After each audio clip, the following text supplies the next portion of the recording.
Shio, welcome to Cherokee Kitchen. I'm Robin Callahan, Program Director and Registered Dietitian with Cherokee Choices.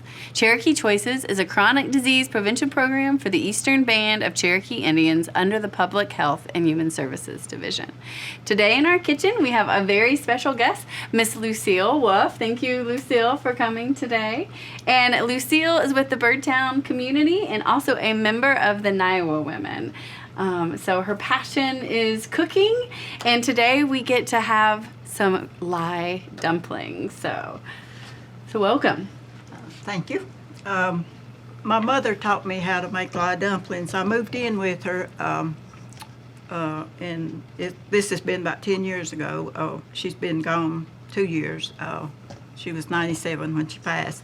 But anyway, she loved Lye Dumplings, and I told her if she would show me how to make them, that I, step by step, I'd try to make her some. So first what you do is you have to have the unbolted cornmeal, and that means it has nothing in it. And so you, I didn't measure what I'm doing here, and you sift that.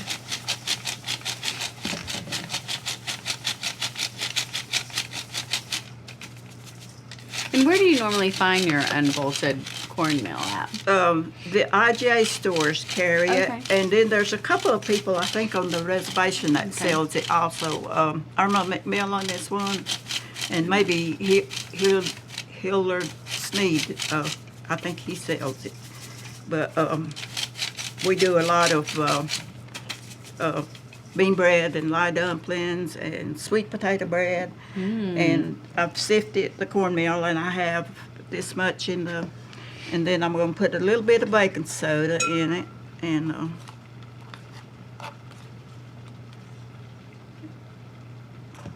get too much in there, it'd make them real yellow.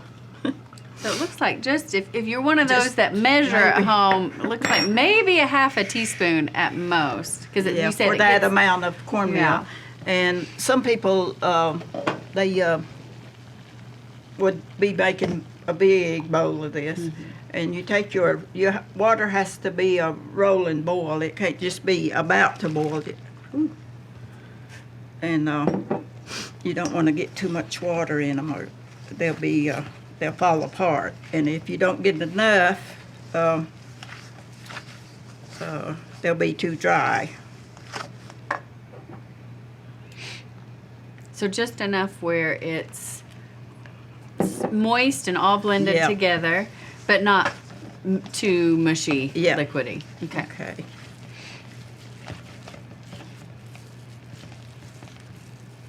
And you just kind of have to guess it. Put a little bit more. So now, Lucille, what foods did you grow up with eating when you were a child? We ate bean bread, Lye dumplings, any kind of greens we could get out in the woods. We lived up on Wrights Creek Mink Branch, and my mom picked berries. We had a lot of wild strawberries back then, and huckleberries, and you don't see a lot of those like that anymore for some reason. And we did sweet potatoes. We did that we raised, and of course my grandpa, he always had a big cornfield, so we always had corn. And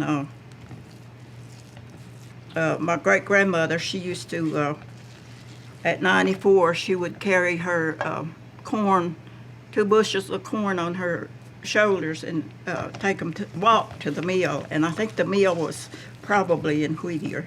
Her name was Rachel Reed, and she didn't speak any English.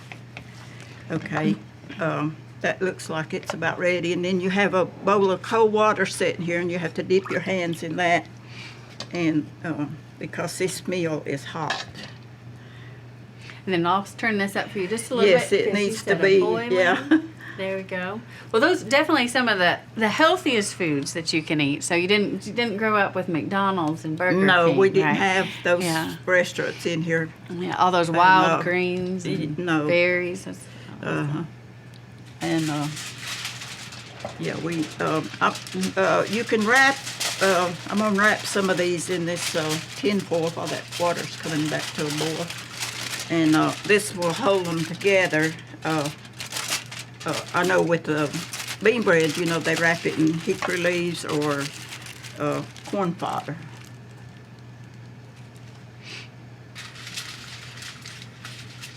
So is there, if they wanted to do leaves, is that an option as well? Or would you just always do the aluminum foil? I talked to somebody the other day, and they said they never did wrap the Lye Dumplings in the leaves.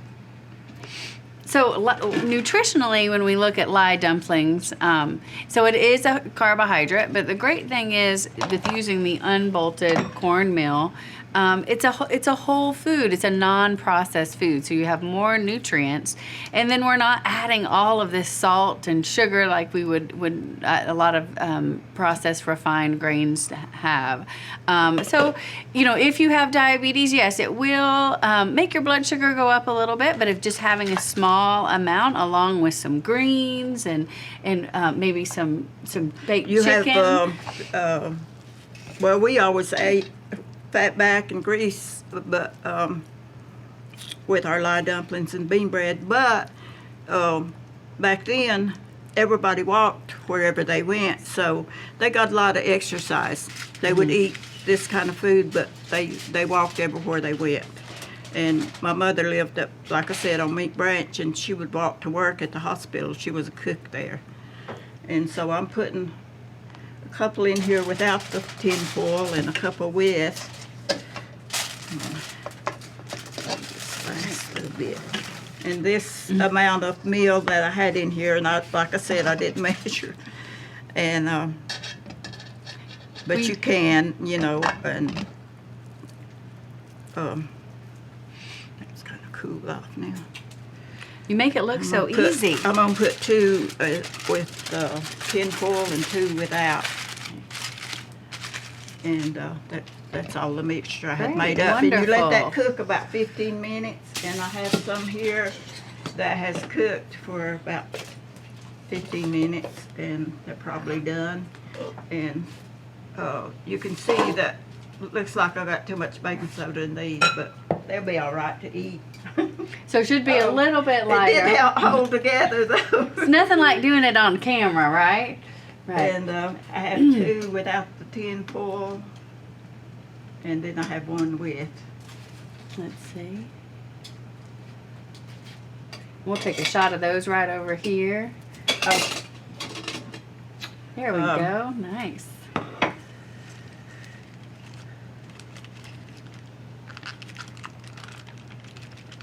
It smells good. Uh-oh, kind of stuck to the tin foil. But that one, it looks real yellow, and these other 2 are looks like they held together pretty good, so I must have had, but now I don't have as much baking soda in this one. So it sounds like it's something that takes a little bit of practice, yes, and just refining it just a little bit. Yeah, and you might, you know, the next time they might be a little bit better. Well, they look great to me. They look great. And you, everybody says, well, you can make bean bread if you can make Lye dumplings, and but take this little piece and see how they taste. Yeah. Good. Yeah. Good. See, I put too much baking soda in there. Which I didn't have that spoon. I was just shaking it out. Well, it tastes great. It tastes great to me. Any other little tidbits or tricks to... Ready to eat. All right, wonderful. Well, we're excited. Thank you so much for coming today, Shki. And on behalf of Cherokee Choices, the EBCI communications team, myself and Lucille, we thank you for watching Cherokee Kitchen today, and thank you for making Cherokee a healthier place to live, work, and play. Shki.